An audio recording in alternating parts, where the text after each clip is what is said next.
Being 5:15, I'd like to call the August Finance and Personnel Committee meeting to order. Please rise for pledge. Pledge allegiance to the flag of the United States of America and to the republic for which it stands, one nation under God, indivisible, with liberty and justice for all.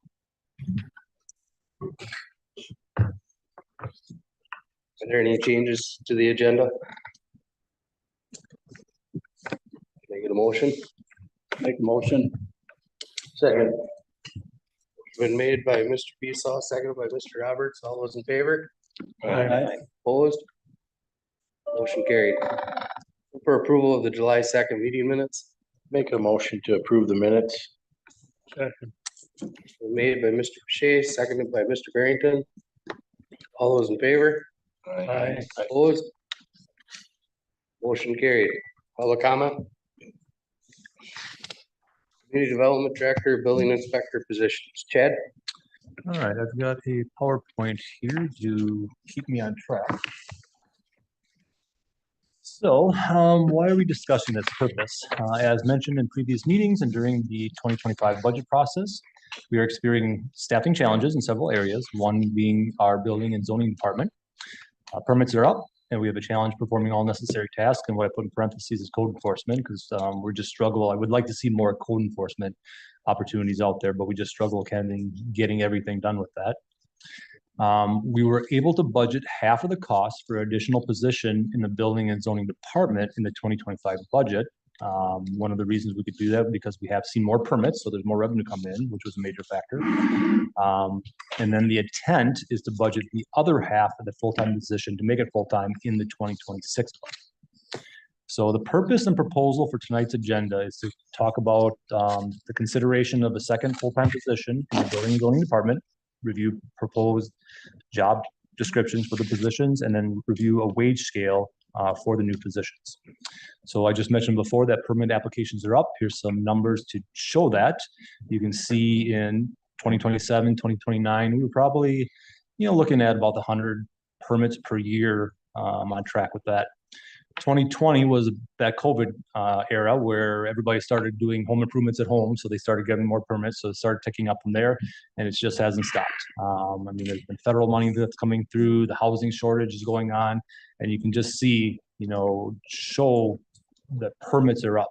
And then as of August 4th of this year, we're trending at 2017. So you can see we're probably in that, 200, 300, 400 permits per year range. So it makes it challenging looking at what we were doing back in 2017 up to today. So the question is, well, is that going to stop or is that going to continue? What's kind of the trend with that? So one thing I found, and this was a diagram or table that was put into our comprehensive plan. So you might have noticed this, or you might have glossed over it in our last comprehensive plan.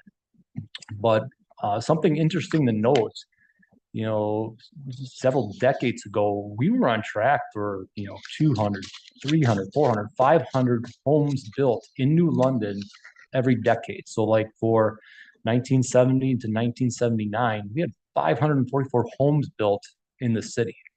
And you can kind of see back, the recession back in 2010, it stopped. We didn't have any homes from 2010 to 2013. And now we're ticking back up, I think. You can see it yourself. We've got, more commercial going on. We've got more residential going on with Highway 15 project. I think we're, in a better position today with that. And I think these numbers are going to start coming back up, especially with the home shortage. So one thing I don't want to see is that if we're being successful getting businesses in and getting people interested in New London, that we got to hang up in our building inspection department or permitting department that, deters builders from coming here because we just get so far behind. So just some historical data with that. So the primary responsibilities of the current position, and I did put on your tables, I forgot to include it in your packet, but I did put the current job description on your tables, on your desk. So some of the major job duties at a high level view: building inspector, you're reviewing and processing 1 and 2 family dwelling building permit applications. That includes the construction, plumbing, electrical, HVAC, raising homes, occupancy, and some more. And then obviously the inspections to kind of go along with that as the building inspector. Zoning administrator duties, a lot of zoning applications. I mean, there's signage, there's fencing, there's setbacks, there's parking. You know, there's overlap between a building permit and some of the zoning considerations when you're looking at maybe a new accessory structure. The building inspector is looking at the building structure itself, but then the zoning administrator, that hat is looking at the setbacks from the different sides of the property. So there's a lot of overlap, but there's a lot of different things going on. Also, for the zoning administrator, we have floodplain zoning, we have shoreland zoning, public nuisances, and things like that. The position today acts as the secretary of the Plan Commission, reviewing the agendas and then the minutes. The position is supposed to review and manage the city's zoning code and comprehensive plan for updates. That's something that I help out quite a bit, and that takes away from my time because I'm helping the position keep up with some of these things, to taking away from my job to help keep these duties going. Manage plan reviews, plat reviews, land use processes, subdivision code. We're starting to see a couple more subdevelopments going on. So there's a lot of review processes that have to go along with that and comply with either our zoning, our local ordinances or state statutes. And then the position today responds as best as it can to complaints and acts as code enforcement officer. So those are the main things at a high level that the position is responsible for. So my proposal, doing a bunch of research, is to split up the building inspector and zoning administrator duties into two positions. First of all, the building inspector, and they do overlap at times with things, but building inspector, I would say the primary duty is obviously building permits and inspections. As a secondary function, the zoning permit to assist the zoning administrator, just to make sure, like an accessory structure example before, with the setbacks and things like that, to make sure that they're in compliance with the code. Code enforcement, hopefully this person will have a little bit more time to get out and do code enforcement. And then we've had it on this position for a while, that the position is supposed to be our ADA coordinator, and there's been absolutely no chance that we've had opportunity to work on any ADA coordinator things that we're supposed to be working on. These would be the primary duties of the building inspector, and that's what I lined up to be in your job descriptions I gave you in the packet. Whereas a zoning administrator, I kind of envisioned this originally as just calling this a zoning and planning administrator, but doing the research, I came around that many communities, the most common title for this job is actually community development director. So I'm proposing, just because that's the common terminology, community development director, being the department head for the building and zoning department, the supervisory of the department, budgets, and things like that. Primary duty would be the zoning permit. So if it's a simple fencing permit or a signage permit, this person would be the primary person to handle those zoning permit applications. The person would be in charge of plan review, plat review, land use processes, comprehensive plan. I would say that this person would be the secretary to the Plan Commission for a lot of that planning aspects. And then as a secretary, a secondary duty would be the code enforcement as well. But since this would be a department head, ultimately this person would also be in charge of making sure that the building inspection aspect is still in line. You know, this would be the person making sure that the building inspector is doing his job, making sure that there's the proper inspections and the documentation is being done correctly. So the community development director, I'm proposing to be the department head, making sure that everything is getting done properly. Looking at our organizational chart, this organizational chart is on your computers. If you recall, on your desktops, there's a council public folder, I think it's called. If you click on there, this organizational chart is in there. I'm going to zoom in on the area in red, just kind of focus on that. What I envision, again, is that on the left is our current organizational chart. The building inspector reports directly to the city administrator. Just to kind of give you a visual, I'm proposing that the community development director would be the one that report to the city administrator, and then underneath that person would be the building inspector, as the proposal hierarchy is the organizational chart. Job descriptions, I put those in your packet, so if you have an opportunity to look at them, they're designated to separate the building inspector and the community development director, but allow some overlap because there's definitely need that they work together. So at this point, are there any questions? I'll kind of stop and see if there's any questions about the job descriptions or my proposal for how I would propose it, separate those duties. What qualifications and licenses does he have? Sure. So in your packet, the two job descriptions are in there. The community development director, and I guess that's a great segue in the next section here. So the community development director is a degree-based position. So if you saw in there, there's 4-year college degrees in planning, zoning, and public administration and things like that. So I can see the community, the trend is that they come out of school with that type of degree, and then they can work in these planning and zoning positions. The building inspector is certification only. And this is a problem that I see, and I think we are going to have a problem with this in the future.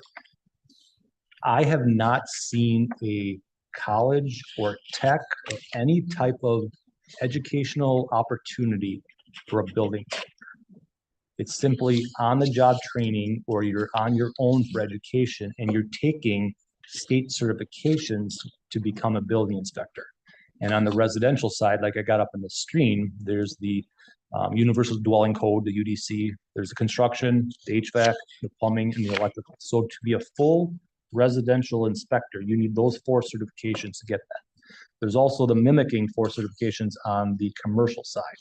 So if a individual has a UDC residential electrical, they are not certified to do the inspections for the commercial side. They need those 4 certifications on the commercial side as well. This is a problem. And I think we're going to have the same problem in the future, is that the building inspectors that are out there are very limited.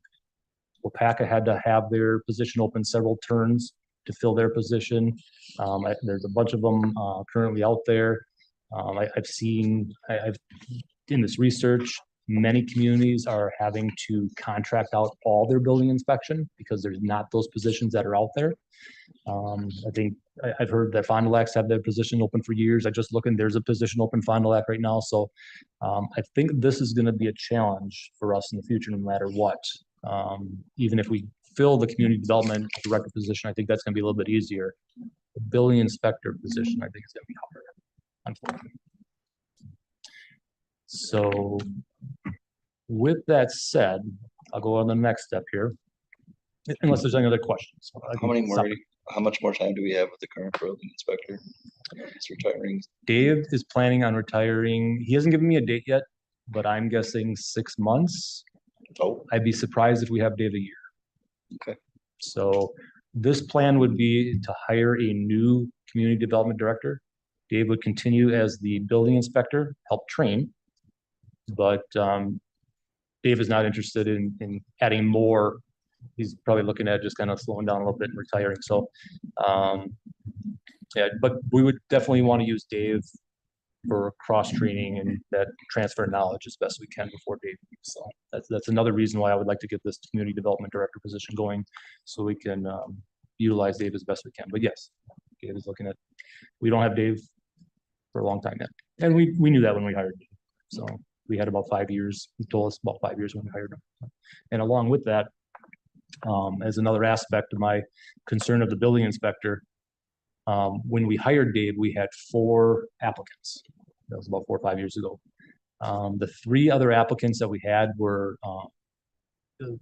senior builders, but had absolutely no zoning. I mean, we did those interviews on Zoom, and not one of them knew how to run a computer. You know, they were builders, but they were probably lacking a lot of the office experience to make them effective. So Dave was our best candidate at that point in time. So again, another reason why I think building inspectors are going to be a challenge for us in the future. Any other questions? Do other cities around have a coordinator like this? Yes. They do. Yep.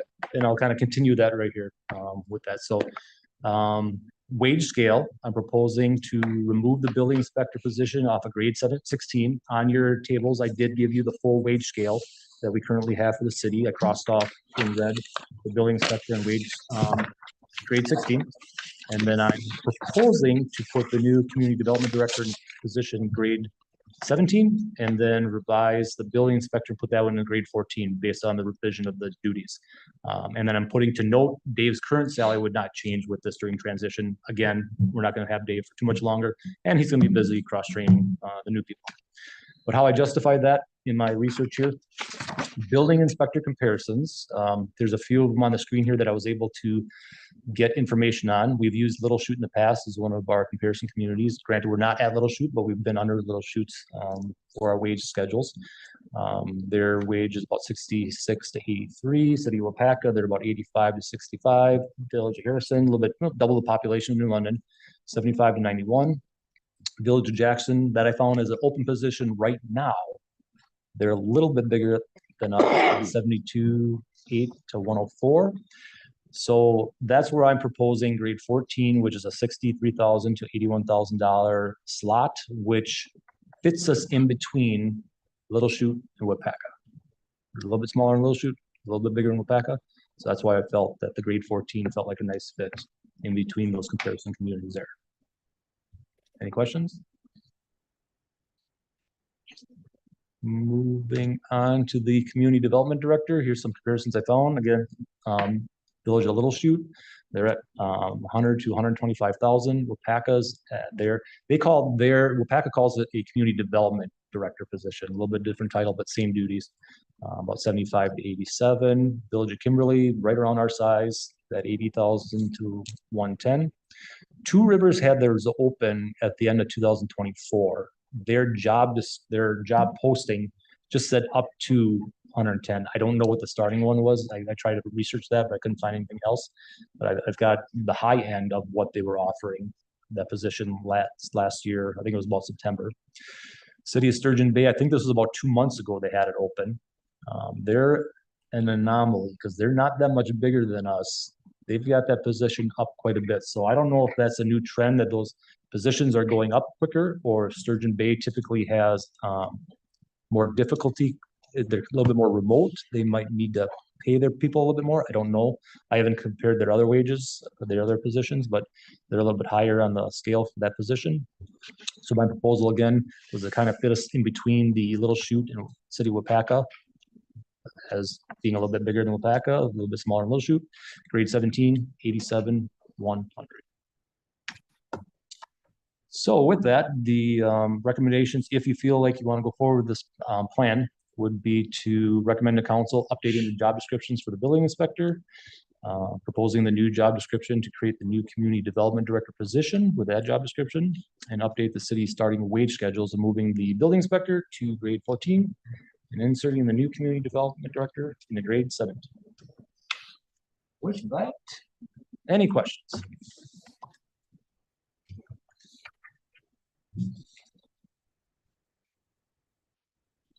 So the building inspector is pretty much on the job training for him? Can he take classes online, or? I think there's some publications you can get, but I think it's more in the field training that you get being a builder, being in construction. I think there's some documentation, some stuff you get, but I don't know of any like tech school or college degree training, something like that. I haven't seen any of that. I've been asking around to see, especially if we're trying to get somebody, if someone's interested in, we can send them to school. I'm not finding anything that's out there for that type of position, which I think is a reason why it's so difficult to find positions, because there's no training for it.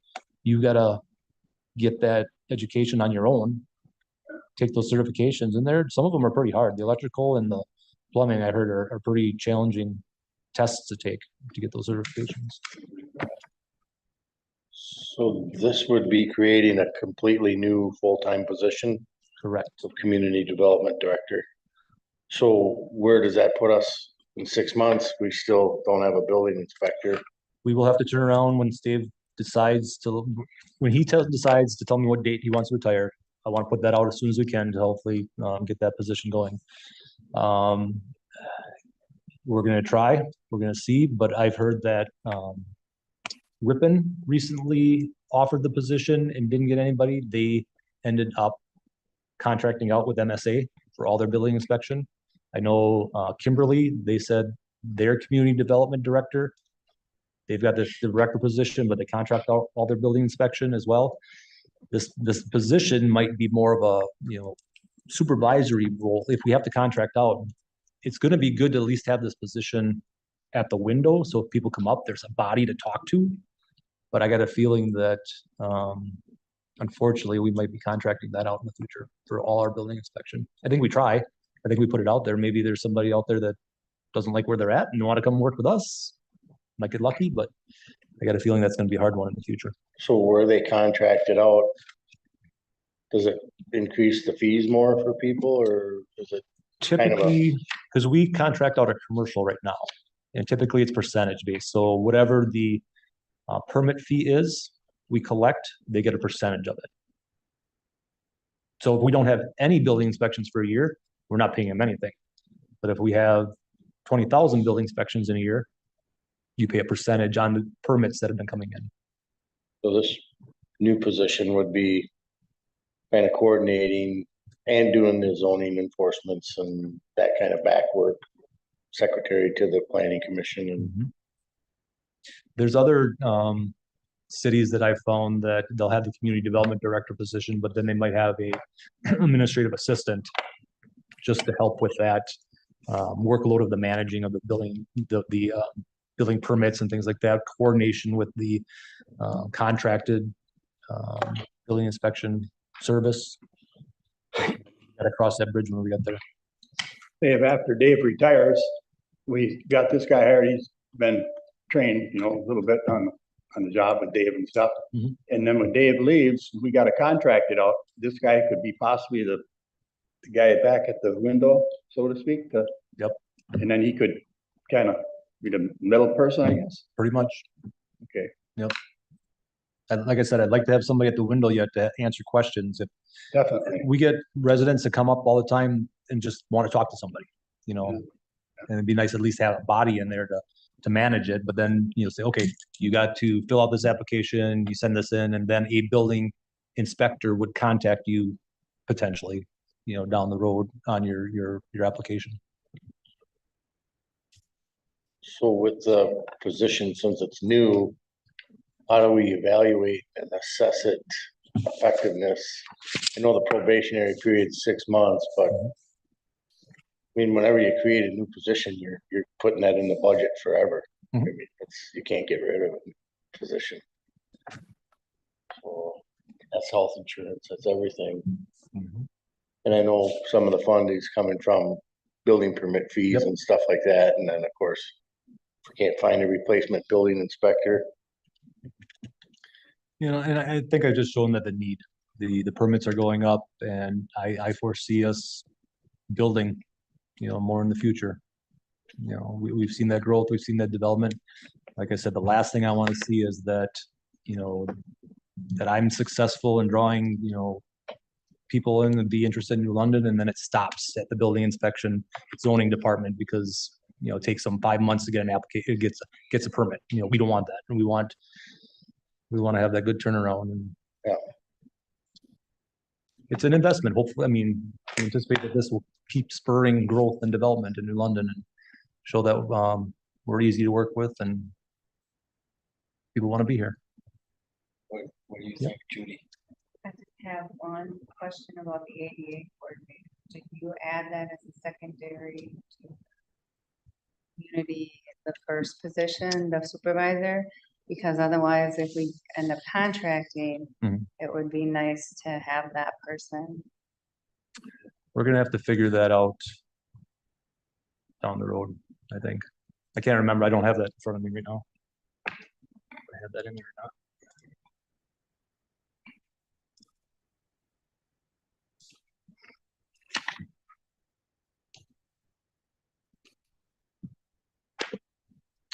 And I got some different ideas with that if we have to move those duties around a little bit. But I don't want to kind of talk about that right now.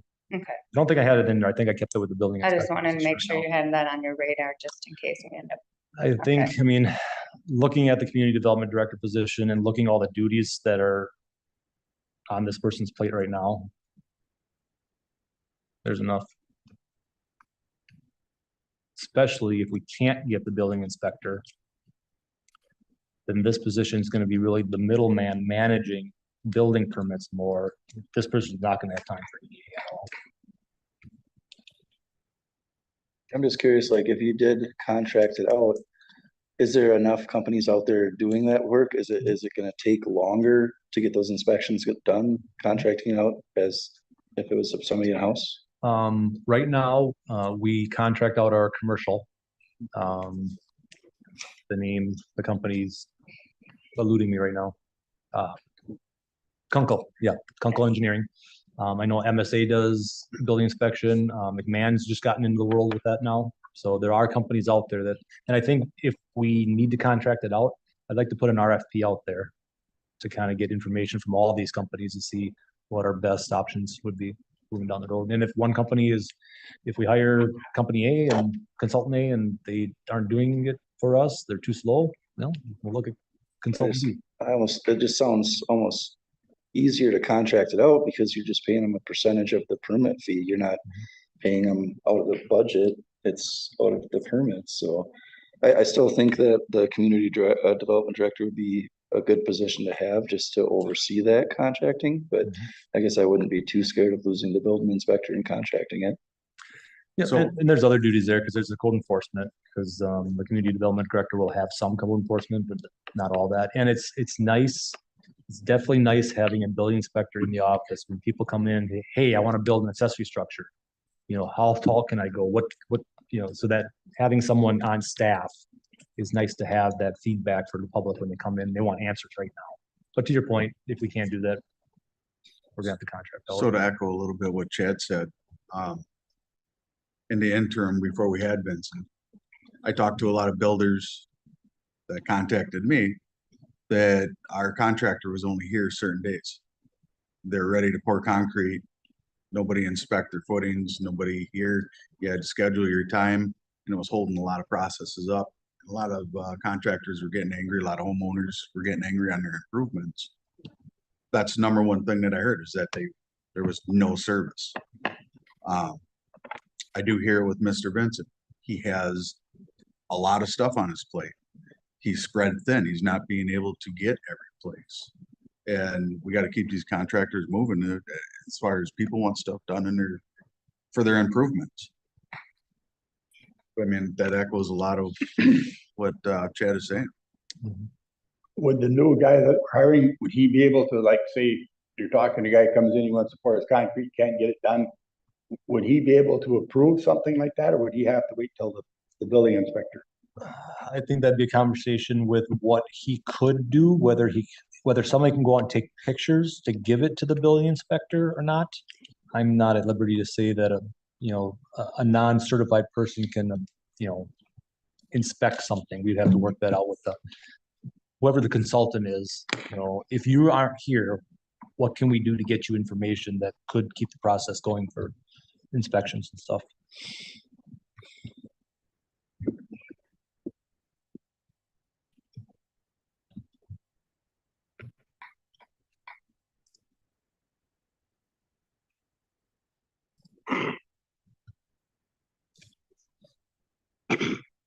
All right, any other questions?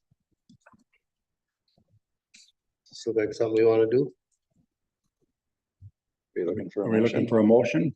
Yep, so this would go to council, and I've got some examples right here. You could make a motion to update the job description of the building inspector, have the council approve the new job description for the community development director, and then update our wage schedule with these two position changes that I've identified on the screen right now.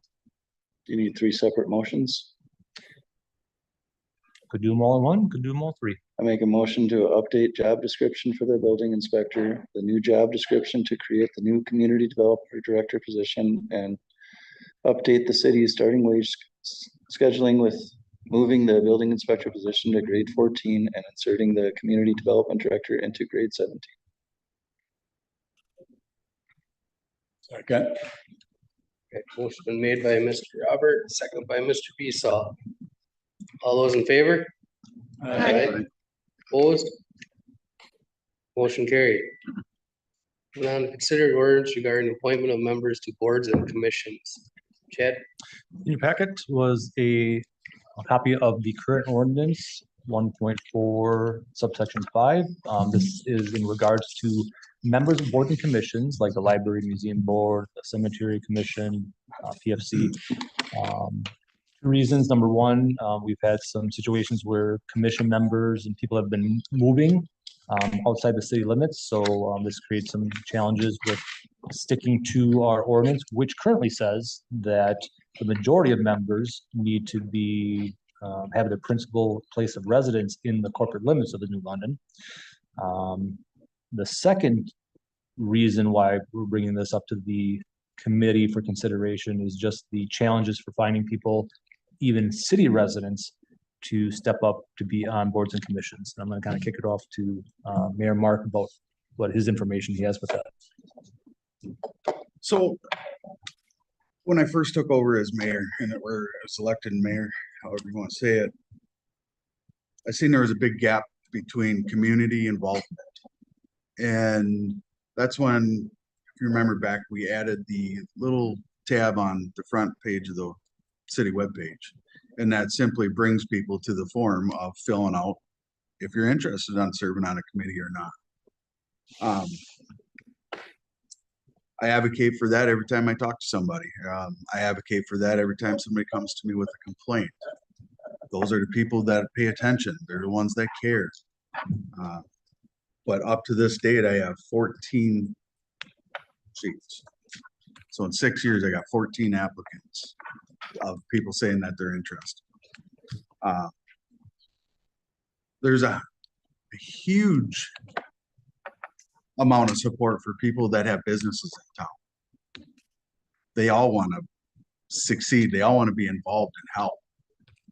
And that's great. But they don't all live in our community. The people that live in our community don't seem to be willing to step up and make that difference. I hear a lot of complaints, and I try to talk to every last one of them and find out their complaints and answer their complaints and ask them, how can we do better? But I don't get any involvement. I mean, all of you have seen it from the 14 chairs back there. And I think if you actually have a stake in the game in our community, why shouldn't you be able to serve on a commission or committee? What that may be, I don't know what you guys feel if they have a stake in the game of wanting to at least step up and be a part of something, or if that means that they have to have ownership of a business, or if they have to work at a local business in town here. I don't know what that answer is from you guys. I know for me, most people that work in our community or have ownership of a building or a business really want to step up and do stuff, but I am with my hands tied because you got to keep a balance on your commissions and committees. So I'm here to ask, is this something that we can look at adjusting, and how?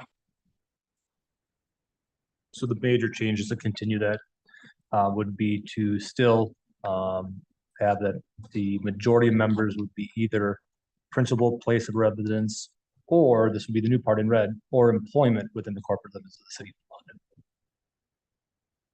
I would think that if you pay taxes in the city of New London, like not just employed here or primary residence here, but if you have property in town, maybe include that as well.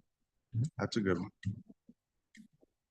So, because then you got an vested interest in the city, you're paying taxes. Yeah, you live in Liberty or Maple Creek or whatever, but you have property in town. I think you should have a voice. I agree with that. If you got a business here, you should be able to say, have a little bit to say what's going on.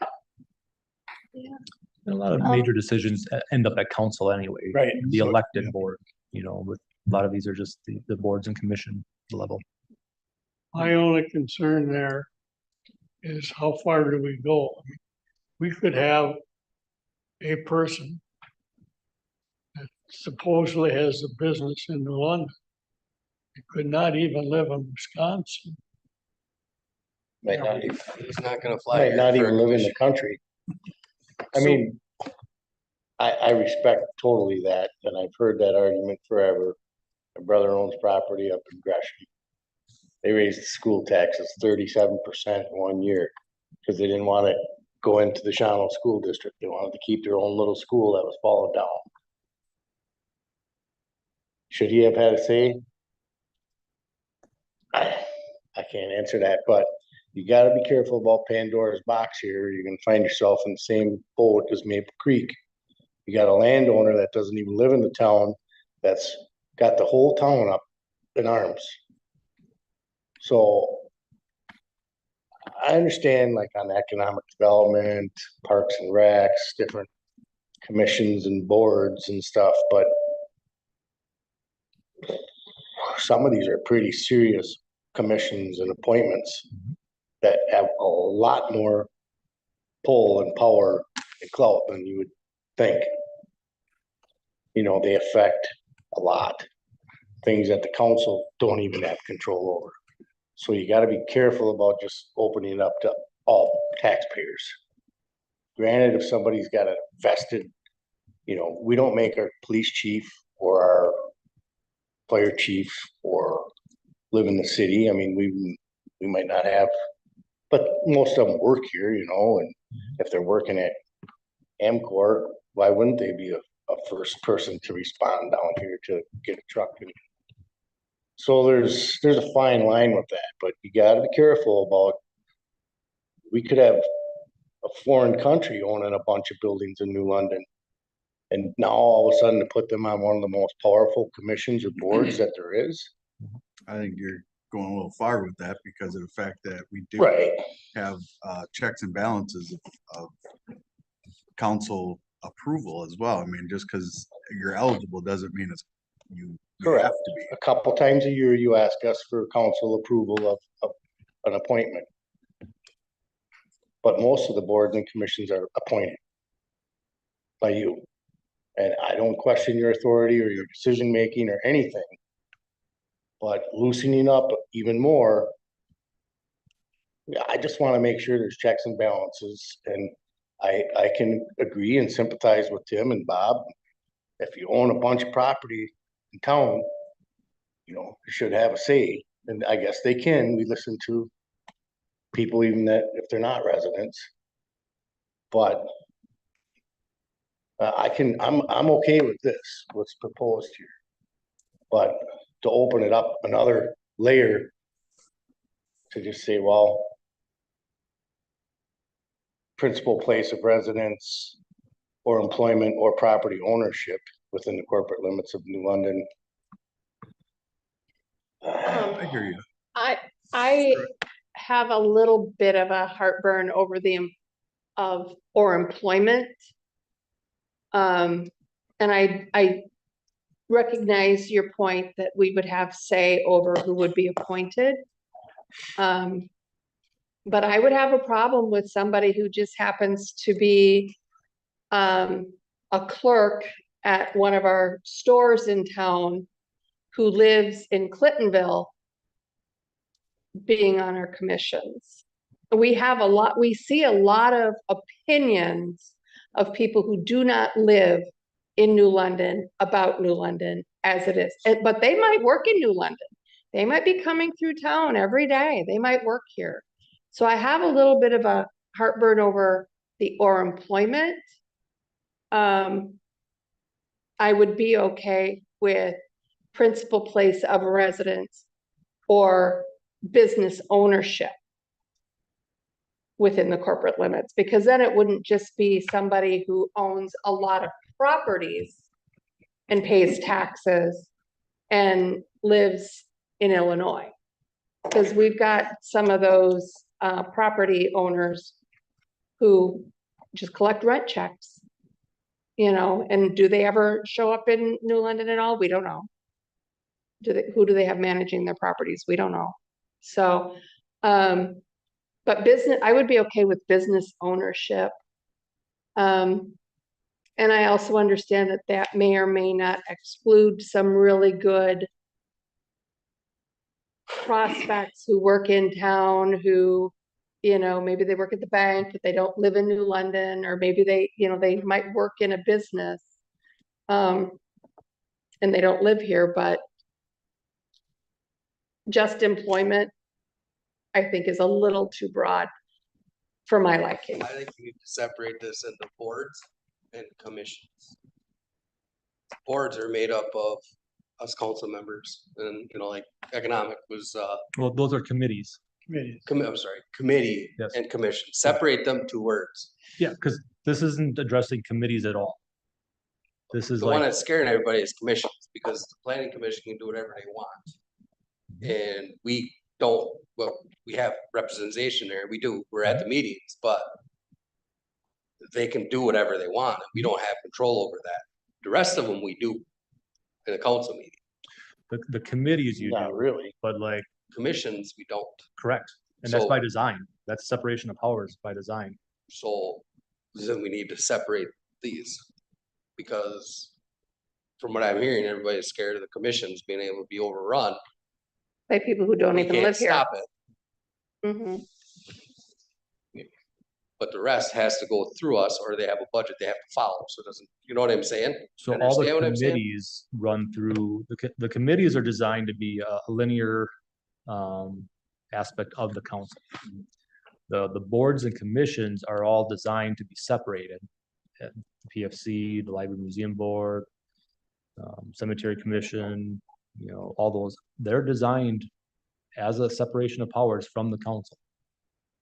By design, and some of Then these, the some of only these way by we state have, statute, like the PFC, they are designed by statute, state statute. You guys are not supposed to have control over the PFC.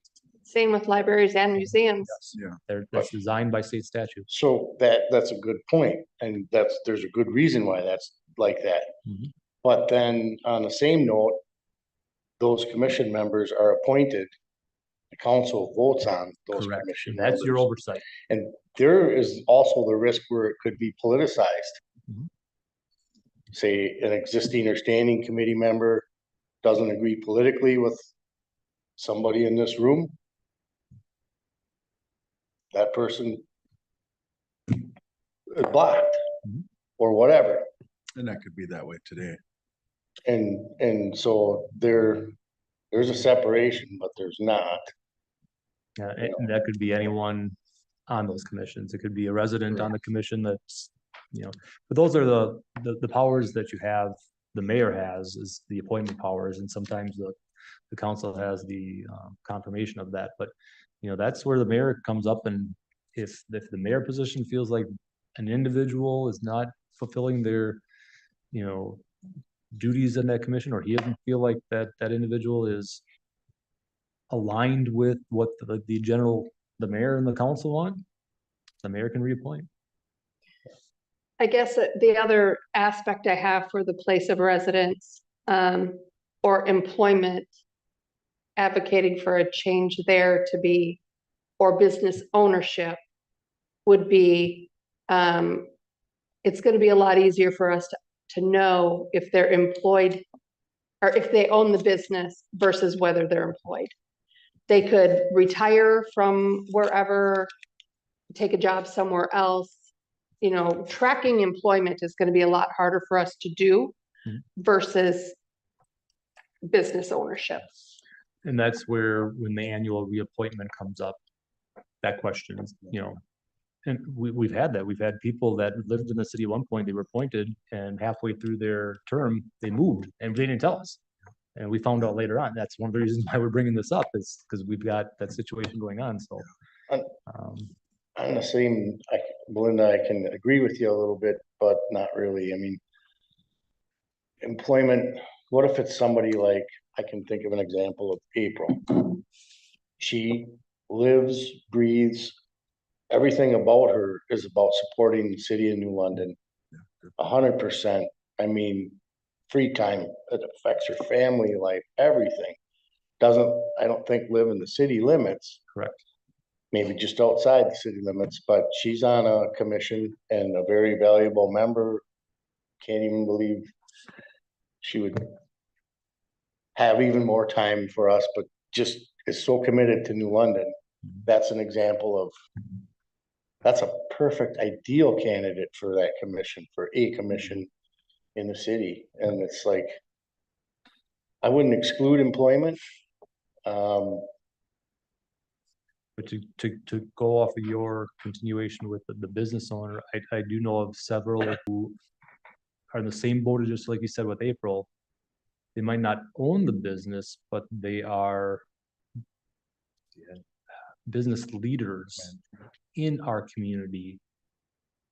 That if it's just business owners or property owners, people would be excluded as well. They're advocating for investment in New London. They're advocating for their companies to invest here instead of Mhm. Cincinnati. Yeah, And that's why I bring it up, because that's what I hear all the time.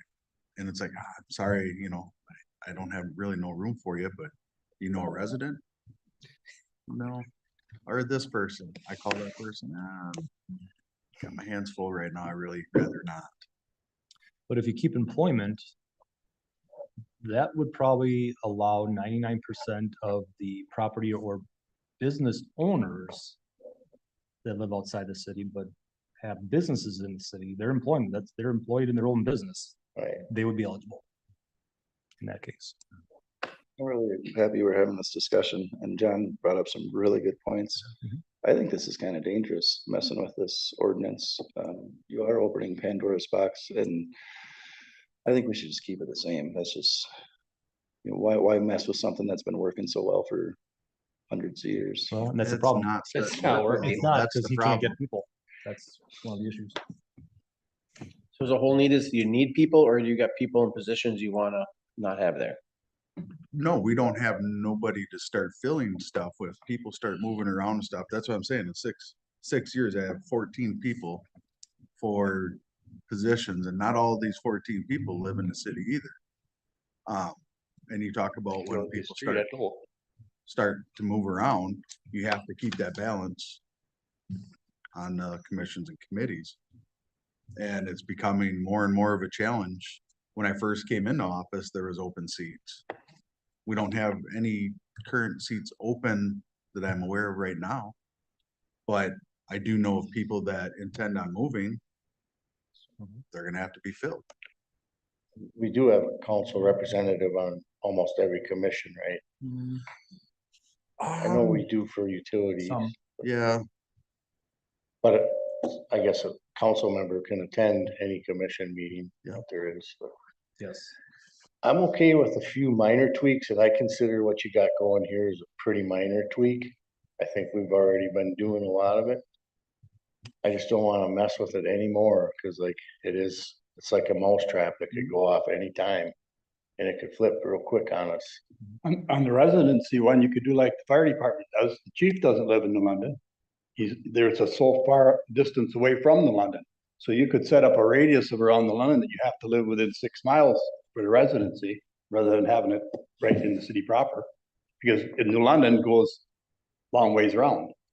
So you could do it that way too, if you want to change the principal place of residency to being within 5 minutes or 10 minutes of the city or whatever. I mean, that's one change you can make to it. If that would get anybody that doesn't live in New London, it might. I just thought it would, myself, thought it would be a great discussion to bring up and face the challenges. This right here doesn't even have anything listed for business owners anyway, at this point. So you just have it listed on the website. I mean, are you actively going out promoting this? Are you joining any, Absolutely. and going to like the Lions, going to, other organizations in town and trying to stir up more, not just having it on Facebook or whatever. I mean, I think maybe get it out there more, promote more. I can attest to Mark promoting that, because I think every time I'm standing next to him in the conversation, he tells them there's. a Doing tab it all on the time. I website. mean, you brought up the Lions. How many people in the Lions live in the city of New London? I could think of a handful. Yeah, and a couple of them are on commissions and there's committees and commissions too, and So I guess I'd have a campaign, just start going, hitting every club in town and saying, hey, we're looking for people. We need people on commissions, and always, start promoting it a little bit more before we start changing ordinances. like Mr. Dorsey had said, that's one of the forefronts of my conversations. I mean, and really, it's all of us in council here. I mean, that's why this is being brought. I've put it in more than one comment on Facebook to join a board or commission, so they know they're there. I can, Look how hard it is to get anybody to run for an alderman. Every year, how many minutes contested races every year? None. Do all commissions have to be approved by the council? Oh, you got your sheet? There's certain No. ones, yes.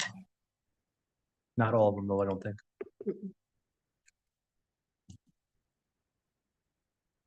So we could Yeah, I change, don't have that. I use, we could change that ordinance with this ordinance. If it's legal, that we would have to approve everybody. I know we're not. Then I worried could about- I know we're swallow not the- worried about Mark, but there could be somebody that gets elected that, you know, I mean, if we change the ordinance that all appointments need to be approved by council, that's not a big deal either. you know what I mean? If we change that ordinance to all of them, then we could open this ordinance up and council would still have control. If that's legal, I don't know. Yes, so my first comment was just to check with the city attorney, because sometimes things, there are some state statutes that regulate some things. But Right. if it's something that you can regulate by local ordinance, then that's your consideration to do that. Or, we do have a need because, in one commission for sure, there's people that are moving out that we need to keep some bodies in a commission, so this does have some time sensitive aspects to it right now. I So- do have in front of me, but to answer the question on all of them, I would have to go through each one and look. There are some yes, some no. Yeah.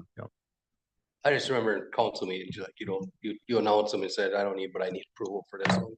Right. I think if we can figure out a way to make that so you need approval for everybody. For all the boards, commissions, then it wouldn't matter how open this is. That would give you your pool that you want. I mean, we all trust you. It's not you, it's future. Like John said, you're opening up Pandora's box later.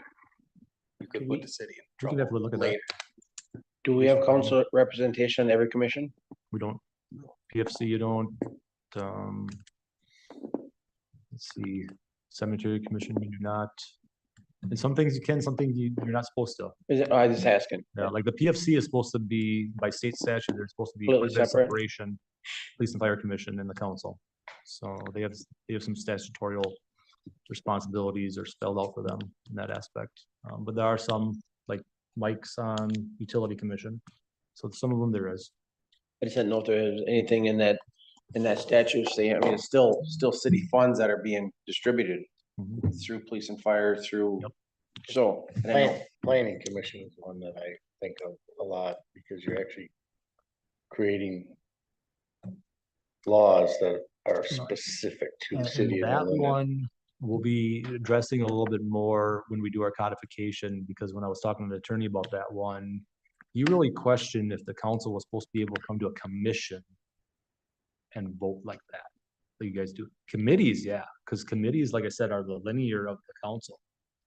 Land commission is not, so we were gonna dig into that one a little bit more to see, should we have that much, have the ability for the council to come to that commission and vote like it is in our ordinance right now, so I haven't had time to dig in that one a little bit more, but. I don't have a problem making a motion to approve these changes to the ordinance, but I wanna examine that planning commission ordinance, because those are laws specifically created that affect within the municipal limits of New London. And we're gonna I dig guess- in that one a little bit more. I know that you've got some time sensitive stuff, you know, you made that comment, but I guess I would really like to see this tabled until we have some answers.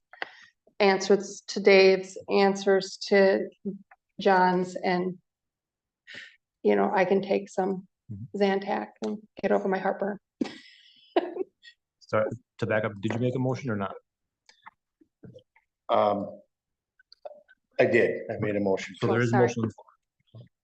Well, there's a, So we'll is there see a if there's second? I'll second it. Motion been made by John, seconded by Bob. Any other discussion? And to be clear, the motion was to proceed with as it's written right now, correct, John? Yeah, to approve the recommended. If this motion fails, I mean, we can still bring it up next month. Yes. Somebody who voted no can bring it Nope. up next month. I found out anyone can bring it back. It just can't be at this meeting. Okay, So What next do you month. mean? you can Oh, bring it back next. up. Okay. Or the next meeting, sorry. You just can't re-vote on it at this meeting because it failed. Something I learned at going to a league meeting the other day. All right, all those in favor? Aye. Opposed? No. Aye. no. Well, you guys can No, raise your nay. hands. Okay. I had 3 yeses and the rest no. What are you at? No. No's. For no, 1, 2, 3, 4, okay, I got 6 it. no, and 3 yes. 3 yes, 6 no, right? Motion failed. Please bring it back to the next meeting with the answers to our questions. So what we went round and round. So you're looking at, I just want to know if we can change the ordinance that we approve Mark's appointments yes, okay, for all of them, what you can, okay. and then how that works, if we can do that. I mean, that's a big question that everybody has. That was what you had to. Yeah, and just clarification on the planning commission. That's what I'm. Plan commission was gonna be a little bit more of a dig for me, to see what that's, because there's some state statute indicate regulations about plan commission in statutes as well. So, that one might be a little bit more of a dig. If, like I said, with the time sensitivity, if we need to call a special meeting, you guys okay with that? I wouldn't mind going back to the special meeting with a little clarification. Yeah, I would be okay with that as well. Can do. That's the one I'm a little bit worried about too, that, Makes sense. Absolutely. you know. And I'd like to know, can we do anything about it? You know, we probably have to see the attorney Mhm. and get some clarification. Is there anything we can do? And right now, it's the majority. You can still have people that don't reside in the city of New London on the board. It's just that you have to have the majority of the commission or committee that Reside. do reside in the city. You may wanna, since not that you're busy, not busy enough, but I guess there's gotta be similar situations in other communities where they have a similar commission or something that they might have a active business member or something, or somebody like that on their commission that may not live in their municipality or village. I'd like to see it come back with business owner added onto that too. Mhm. That's Well, not I on mean- there, and I think that, And business owner would be employed, wouldn't it? Yeah, More than likely. if you own a business, you're Well, they obviously, might not. Not that necessarily, I mean, business- I That can- business owner may not actually work there. They just might own the business. I see what you're saying. I see Laura. what you're It's saying. kind of Yeah, It guess could I you mean, can think of if, it that if they own 3 different businesses, they own one in New London, one in Clintonville, one in Wapaka, and they primarily work in Wapaka. I just. Heises, I I mean, can just- think of let's Heises. just think of like a barista that's working at Familiar Grounds that lives in Appleton. Now on the planning commission, making decisions about our city. That can be kind of dangerous. There's no repercussions for their decisions. Right, and that's where I have heartburn. But you think about Heises Heating and Cooling. They no longer have their, they're not in town primarily anymore. They've branched, they've grown. Congratulations to them. And so they own it, but they're not working here. So they have a say, they have a stake being a business owner. In my original comment of, if you pay taxes here, I mean, at least they're invested. You know what I mean? Compared to you're just working here. I don't know. I just- Yeah, And that could be with anyone. I mean, the mayor can appoint someone who does live in the city, but has the barista that has. he could appoint the barista who lives in the city, yeah, Yep. Or outside the city. So it can go both ways, you know? yeah.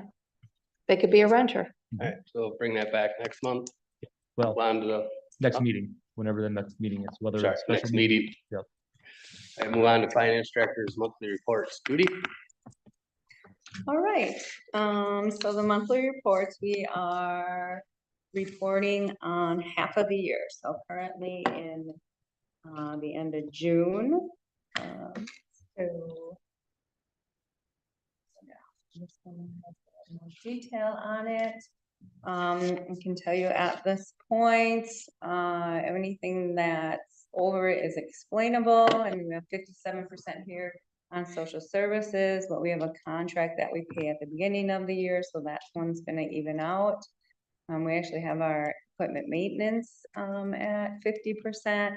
Any of our equipment, we usually replace earlier in the year versus later in the year. And then debt service, we've made most of our payments for 2025, so that's why now it's higher. Insurance, we pay at the beginning of the year. So that one's going to actually go over 100% and then come back to a more reasonable number at the end of the year.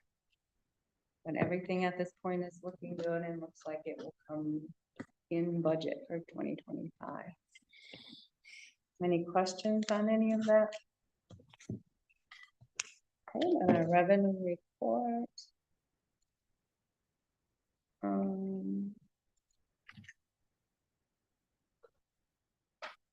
Also at this point is looking really good. We collect the rest of our property tax revenue actually coming up on the 15th of August. So in August, you'll see this at 100% because the county does collect the delinquencies and pays the city in full. We do have a little bit more here, even though it looks like a big number, it's about $5,000. And our police department continues to get grants through the county. And the reason we don't usually budget for those because they're never guaranteed from year to year. So we see that that one's at 121% and we'll continue to apply for those grants as we're able to throughout the year. 77% in interest, so that's a little higher than anticipated. But again, I anticipate full revenue collection for 2025 at this time. Any questions on those? All right, then assigned and unassigned fund balance hasn't had any changes from last month. All of our both assigned balances for a particular purpose are listed here. I did update our unassigned fund balance. That is here from the audit. So that's at 3.1. And then our shared revenue dollar amount at 2.6. We're about $1 million over our current policy. Any questions on those? Wheel tax, we're utilizing currently for the House Alcon Engineering, and then we will be moving to the North Street project, and then we have dollars set aside for that.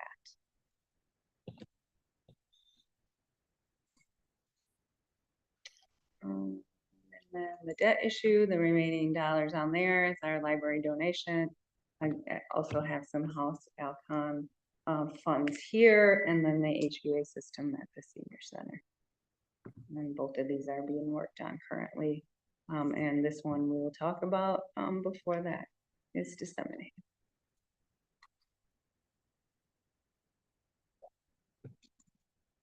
All right, and then the annual TID reports. So I talked about this last month. I actually talked about it, and the audit was here, and he was talking about our TID districts. So instead of trying to do this during our budget presentation and talking about the TID districts, I decided, and I think it was last year or the year before that, we should do this as a separate or during this meeting. So then it just gives us a little bit more time in case you have questions on anything. And then it just makes more sense because the annual report was due in July. So August is a time when everything's been approved, everything's been submitted. So TID 4. So we are talking about Retzlaff. No, TID 4 is, yeah, Retzlaff, right?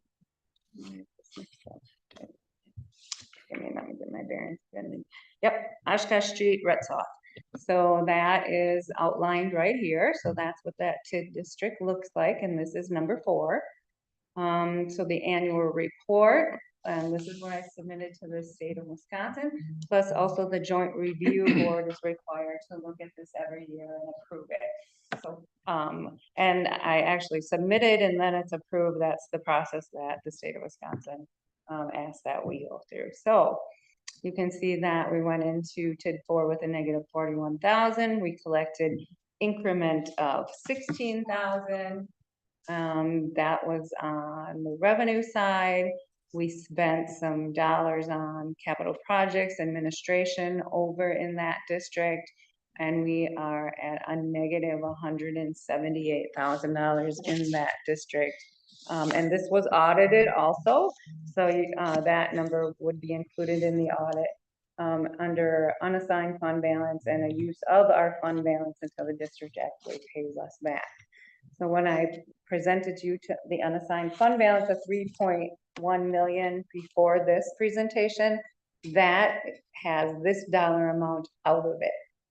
So we actually have $178,000 that will be coming back into our unassigned fund balance once this district begins to pay for itself and get into the positive amount. I've been working on the TID districts a lot in the last couple of weeks because I have some developer agreements that we need to do some payouts for. We get paid April 5th or August 15th, like I said, for our full dollar amount for tax collection. And then we need to turn around and make our commitments to the developers. So I updated my spreadsheets going into next year. And at this point, it looks as though we will run more at a lower $100,000 in the negative next year. So I kind of just look forward at what that district is starting to do. So it has a positive impact next year. We should see this negative dollar amount actually less going into 2025, 2026 when I do. Any questions on that? Well, there's a lot of reporting that goes along with these TID districts that are required by state statute, just so you know, and audits and things of that nature. And then the next one talks about the values within the district, and this is the same on every single one, TID 4, TID 5, and TID 6. What this is it is a statistical information for the state of Wisconsin. They want to know how much was your increase in your net new construction for your TID increments, and it was actually 39,000 for all three districts in 2024, payable 2025. So it's the same information on every single TID, and it's statistical data that the state collects and then reports on. All right, so that's TID number 4. And we go into TID number 5, and that is downtown. This is moving along quite nicely when it comes to value. So this is TID 5. And our downtown. So First State Bank is completed and on this annual report. So we started out with 235, actually a positive within this district. The tax increment was 54,000. We received from investment income. And then ARPA funding went into the downtown. We talked about that and that was approved here. We had some community foundation funds that went into beautifying that downtown. And then here's all our capital expenditures for 2024. We finished that project up. So there are quite a few expenditures yet in 2024. You'll see that drop immensely when we go into 2025. And then a total expenditures of the district's 1.8 million for 2024. And then we came out with a negative $31,000 for a project this large. Seeing that kind of a negative fund balance, I think it's absolutely phenomenal. Also, I looked up our preliminary going into, so we're in TID 5, going into next year. In fact, the auditor even emailed me and he said, "Oh, did you take a look at those each of these values going into 2025?" And this district actually went up $13 million next year. You're going to see, you know, the increments going into the what we're at this year. I had it in here. We're at hundred and some $1,000 going into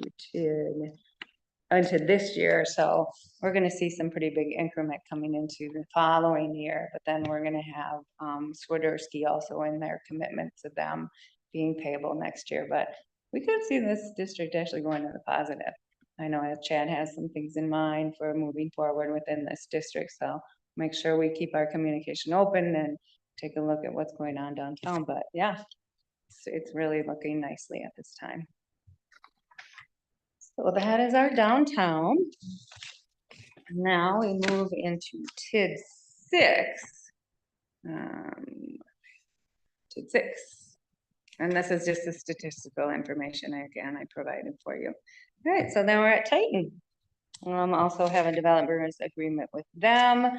Titan may, we're not really sure where we're sitting with this district. I know Chad's working on a lot of opportunities. So at this point, we started the district at 55,000. Increment was 2,487. Again, we're going to see that increment go up to $21,000 next year. And there's a small amount of expenditures going on, so close that increment at a negative $58,000. So going into next year, we'll have less negative moving into the following year in 2025 is what I currently anticipate. So also moving in the right direction. How many more years do we have in that TID? This TID, now, I know Chad it depends. So there is room for more expenditure in this area, and Chad's taken a look at that district and seeing if there's some opportunity for some growth and some business in that area. So there is a lot that could go on in between. It's a 20-year TID, but if this is it for development, we could close this thing in the next 5 years. So it all depends on what actually happens in the district. So once we pay off all of our commitments within that district, we are statutorily required to close it. Okay. So I would say in 5 years, if, 5-ish years, if things don't, if there are not more expenditures. And obviously we don't want to just spend for spending's sake. Mhm. So we want to take Chad's taking a good look at this district to see how it can be developed. The biggest things would be these vacant lots that we have in the TID district that are along Mill Street there. If we can see some more development in there, then there's more increment. And as more increment, like you said, we could be working on more road reconstruction projects or utility improvement projects to help finance those things in that area. But I got my eyes set on is to see what we can do for development along the Mill Street in that area.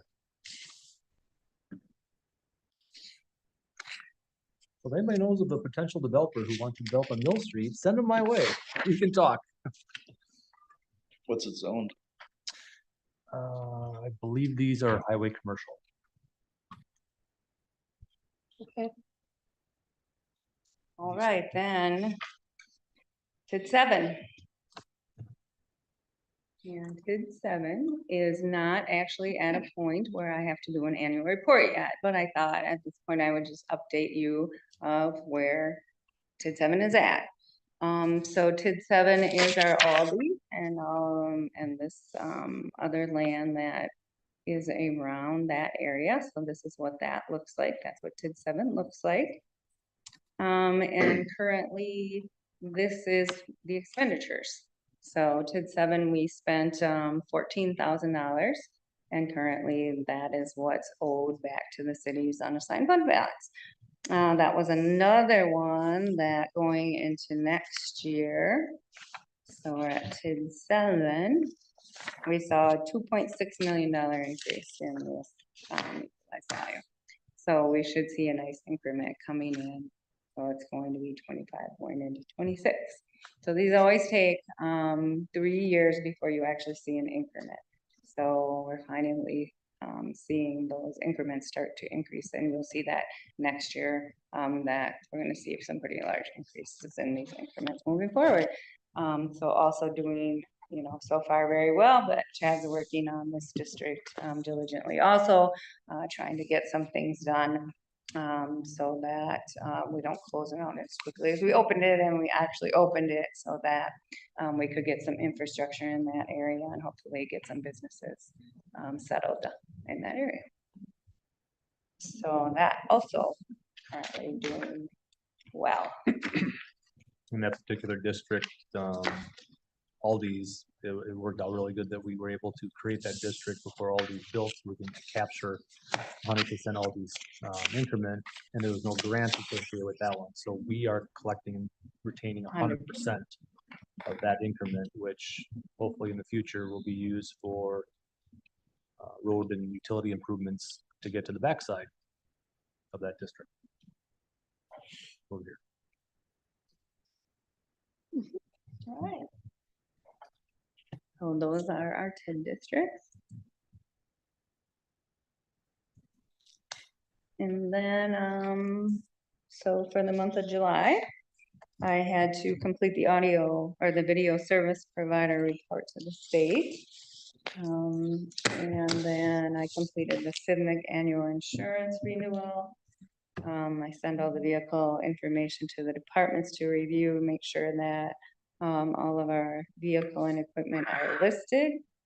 We also have our property insurance that is coming due, so take a look at that policy and send that out and make sure all of that information is updated or removed if we have something that's still on that policy. We don't want to pay for something that we don't have anymore.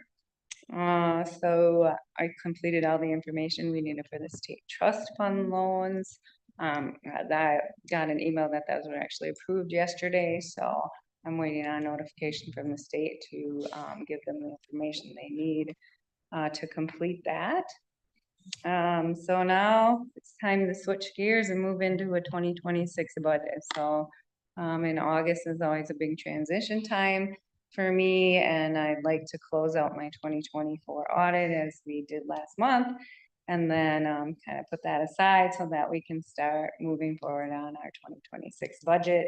And what is that going to look like? Actually got all the information out to the department heads. They have it in their inbox, and they've actually been working on it before this because we talk about it in staff meetings all the time.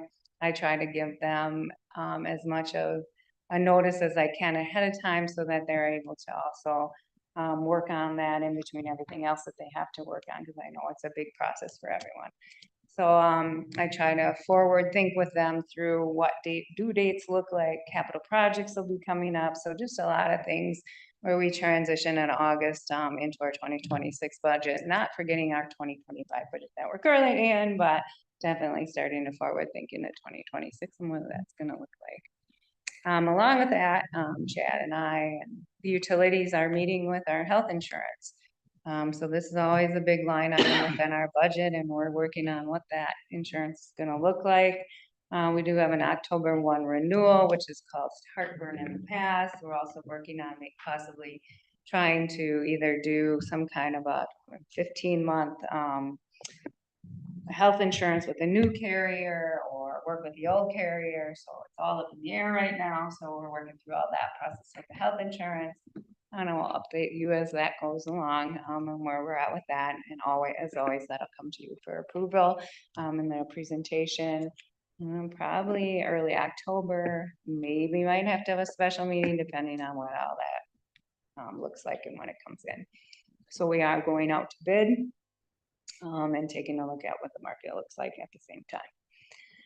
I attended the CIVMIC summer meeting and then participated in some round table discussions. I also at that meeting received our estimated insurance renewals, and then I have a dividend payment that I have to make, and then also let them know what our liability policy is going to look like. So I actually took care of some of that today. And then I had some last minute audit questions because the audit was presented to you guys last month, but I'm answering questions right up to those audits most of the time, even if it's just some of the work papers that they didn't get everything completed on. They want to make sure they have everything they need before they file that away for the year also. And then a lot of information, wastewater treatment plan, and talk about that USDA grant. So, providing a lot of financial information to the, federal government and, the consultants that are working on that upgrade over at the wastewater treatment plant. And actually, we're working right now to try to find a date so that we can get together and talk about what that grant's gonna look like, so, moving forward on that also. That's it. Now, is that grant site specific? I guess I would think so. That it's, you mean just for our wastewater treatment plant? Or are you mean if we wanted to move that wastewater treatment plant? I'm not gonna say yes or no, because I'm not sure. Okay, I'm not positive on that one, although I've been giving them a lot of financial information to take a look at. I would say Ben and Robert would probably be in a better position to answer that question. And if I remember- don't think so, but Yeah, and if I remember right, the grant is based off of population and incomes and things like that, so if we would increase the cost by moving the plant, we're not gonna get more grant money. You know, but would we keep the grant money is the question. If we got a grant Mhm. for however much. Because I'll just be straight up honest, I'm hearing a lot of people want it moved out of town. I don't know if they would really want it moved out of town if they saw the dollar amounts, but you know, but they're like, just do it, just get it out of town. like Judy said, I don't think we're in a position to comment one way or the other. No, don't- I don't think understand you- that, but I don't think you're gonna get grant money to help move it. You'll get the grant money to make improvements, okay, but the extra cost to move the plant, I doubt they're gonna give you money to do that. yeah, that was my curiosity on it. That's what I'm hearing. But I also recognize that they're not understanding Mhm. the additional cost of having it somewhere else. So if that's something that you guys are interested in, I think that needs to be discussion sooner than later at Board of Public Works, because things are in motion. You guys saw the timelines Yeah, that we gotta go through. If that's the direction we wanna go, we got a lot of work to do. You know, and a little amount of time to do it, so. Is that something we're gonna bring up in the next Board of Public Works meeting? Robert. All right, I just entertain a motion to adjourn. Second. Second, all in favor?